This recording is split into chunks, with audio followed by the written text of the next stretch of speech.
Des élections sont déclenchées à Terre-Neuve-et-Labrador. So we're heading to the polls on October 14th, 2025, for provincial election here in Newfoundland and Labrador. Après des mois de rumeurs d'élections anticipées, le gouvernement libéral s'est finalement rendu au bout de son mandat. Pourquoi tant de rumeurs?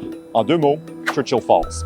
En décembre dernier, l'ancien premier ministre Andrew Furey a signé une entente de principe avec son homologue François Legault, du Québec, sur le potentiel hydroélectrique du fleuve Churchill. En gros, l'entente permettrait d'augmenter le prix que paye Hydro-Québec pour l'électricité de la centrale de Churchill Falls. Elle autorise aussi la construction de nouvelles centrales sur le fleuve Churchill au Labrador. Le gouvernement libéral sortant à Terre-Neuve-et-Labrador laisse entrevoir des retombées de centaines de milliards de dollars d'ici 50 ans. Surtout, il soutient que le nouvel accord viendrait corriger les erreurs du contrat de 1969 sur l'électricité de Churchill Falls, que les Terre-Neuviens et Labradoriens jugent largement désavantageux. Toutefois, Andrew Furey n'a jamais déclenché d'élection anticipée. Il a plutôt décidé de quitter la scène politique. John Hogan l'a remplacé. C'est désormais cet avocat de 47 ans qui est responsable de promouvoir l'entente de principe sur Churchill Falls en campagne électorale.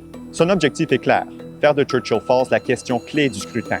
And together, we have the chance to embrace a tremendous opportunity and to use this tremendous potential in front of us to make lives better for all Newfoundlanders and Labradorians. En d'autres mots, accorder un 4e mandat de suite aux libéraux, c'est aussi voter pour la ratification de l'entente avec le Québec. Mais ce n'est pas tout le monde à Terre-Neuve-et-Labrador qui partage le même empressement. Le chef progressiste conservateur Tony Wakeham refuse de s'engager à finaliser l'accord de principe.